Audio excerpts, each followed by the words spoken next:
తెనాల్లో ఒక ముగ్గురుని రౌడీ షీటర్లను కొట్టినటువంటి సంఘటన కొత్త మలుపులు తిరుగుతోంది.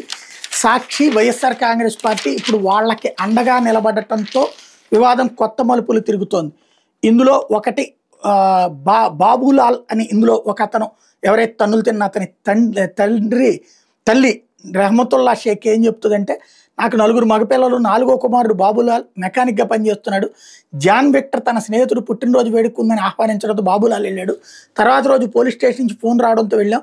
పుట్టినరోజు పార్టీ తర్వాత బండి మీద వచ్చిన వ్యక్తితో ఘర్షణ జరిగినట్టు తెలిసింది. ఆ వ్యక్తి పోలీస్ దుస్తుల్లో లేకపోవడం, పోలీసులని చెప్పకపోవడం, నోటుకొచ్చింది మాట్లాడి చేయి చేసుకోవడం దీనికి కారణం. ఆ కానిస్టేబుల్ అది మనసులో పెట్టుకుని వాళ్ళంతా గంజాయి తాగినట్టు ఒక కత్తి కూడా పక్కన పెట్టి చెయ్యని నేరాలు మోపి అక్రమ కేసు పెట్టారు. మా అబ్బాయి వాడి స్నేహితుల్ని నడి రోడ్డు మీద కూర్చోబెట్టి దారుణంగా చితకబాదిన వీడియో చూసా. అక్రమ కేసు పెట్టడమే కాకుండా ఇలా కొట్టడం ఎంతవరకు సమంజసం అంటూ ప్రశ్నించారు. అలాగే ఇంకొక అతను జాన్ విక్టర్ తండ్రి చేబ్రోలు ఇజ్రాయెల్, తనేమంటాడంటే, మా సొంతూరు చుండూరు మండలం జలపాడు, ప్రస్తుతం మంగళగిరిలో ఉంటున్నా, ఎల్ఐసి ఏజెంట్గా పనిచేస్తున్నా. నా కుమారుడు జాన్ విక్టర్ న్యాయవాదిగా నమోదు చేసుకుని గుంటూరు కోర్టుకు వెళ్తున్నాడు. కుమార్తె సాఫ్ట్వేర్ ఇంజనీర్, తెనాల్లో చదివే సమయంలో ఐతానగర్కి చెందిన వేము నవీన్ నా కుమారుడికి స్నేహితుడు. గత నెల 24 పుట్టినరోజు పార్టీ అంటూ నవీన్ పిలిస్తే నా కుమారుడు తన స్నేహితుడు బాబులాల్తో కలిసి తెనాలి వెళ్ళాడు. ఐతానగర్ పల్లెకొండ వారి వీధిలో నవీను, రాకేష్ వాళ్ళని కలిశారు. రాత్రి 9:30 గంటల సమయంలో అక్కడికి వచ్చిన 3 టౌన్ పోలీస్ కానిస్టేబుల్ కన్నా చిరంజీవి, గంజాయి అమ్ముతున్నారు కదా, మామూలు ఇవ్వండి, సిఐ అడిగి రమ్మన్నారని చెప్పారు. మేమెందుకే వాళ్ళు మాకేం సంబంధం అంటూ నవీన్ ఎదురు తిరగడంతో ఇద్దరి మధ్య మాట పెరిగింది. అడ్డుకోవడానికి ప్రయత్నించి నా బిడ్డ మీద కానిస్టేబుల్ దౌర్జన్యం చేశాడు. తెల్లవారుజామున 1 టౌన్ కానిస్టేబుల్ రమేష్ నాయక్తో కలిసి చిరంజీవి మా ఇంటికి కారులో వచ్చాడు. సిఐ రమ్మన్నారని నా కుమారుని తీసుకెళ్లారు. మర్నాడు నేను నా భార్య స్టేషన్కి వెళ్ళినా మా బిడ్డను చూపించలేదు. తర్వాత 3 రోజులకి అరెస్ట్ చేశారని తెలిసింది. 3 టౌన్ కానిస్టేబుల్ చిరంజీవి మీద హత్యాయత్నం చేశారంటూ కేసు పెట్టారు.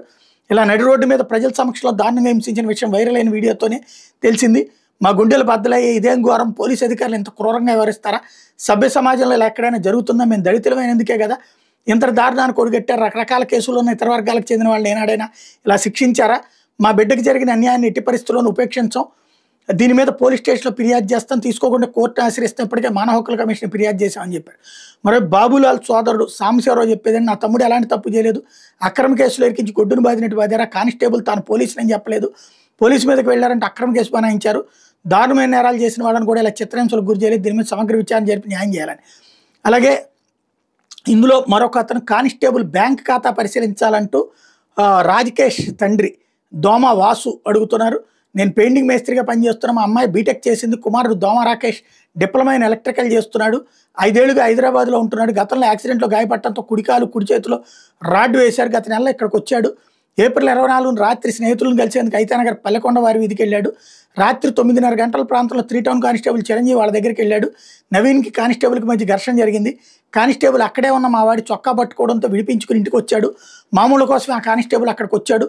పట్టణంలో చాలామంది దగ్గర మామూలు వసూలు చేస్తుంటారు, కొందరు డబ్బులు ఇస్తే మరి కొందరు ఫోన్పే చేస్తుంటారు. కానిస్టేబుల్ బ్యాంక్ ఖాతా పరిశీలిస్తే వాస్తవాలు వెల్లడవుతాయి. కానిస్టేబుల్ గాయపడితే ఆసుపత్రిలో చికిత్స పొందకుండా కొద్ది గంటల్లోనే మా ఇంటికి ఎలా వచ్చాడు, కావాలని అక్రమ కేసు పెట్టారు. నా కుమారుని పోలీసులు నడి రోడ్డు మీద చిత్రహింసలకు గురి చేశారు. కాల్లో రాడ్డు ఉందని వేడుకున్నా వినలేదు. ఒక సిఐ బూటు కాలుతో తొక్కి పెడితే మరో సిఐ విచక్షణారహితంగా చితకబాదాడు. మా బిడ్డను కొట్టిన పోలీసులకు తగిన శాస్తి జరగాలి, ఇందుకు న్యాయ పోరాటం చేస్తా అని చెప్తున్నారు. అదే సందర్భంలో దళిత యువకులపై బహిరంగంగా పోలీసులు 3rd డిగ్రీ ప్రయోగానికి సంబంధించి అదే పోలీస్ స్టేషన్లో ఫిర్యాదు నమోదైంది. పోలీసులు హింసించిన యువకుల్లో ఒకరైన చేబ్రోలు జాన్ విక్టర్కి సోదరుడైన చుండూరు మండల అలపాడు గ్రామ sarpanch Chebrolu Bodiya, association of integrated Christian council వ్యవస్థాపాధ్యక్షుడు జాన్ బిన్నిలింగంతో కలిసి మంగళవారం రాత్రి పోలీసులకు ఫిర్యాదు అందజేశారు. గత నెల 25వ తేదీన తెల్లవారుజామున మంగళగిరిలో ఉంటున్న తన సోదరుడు జాన్ విక్టర్ని, తెనాలికి చెందిన దోమ రాకేష్ని పోలీసులు అదుపులో తీసుకున్నారని తెలిపారు. అదే రోజు తెనాల్లో ఊరేగిస్తూ జయప్రకాష్ నగర్ రోడ్లో 2 town CI Ramulu Nayak, 3 town CI Ramesh Babu, 3 town constable P Murali, 2 town constable మరికొందరు కానిస్టేబుల్ అతి కిరాతకంగా హింసించారని ఆరోపించారు.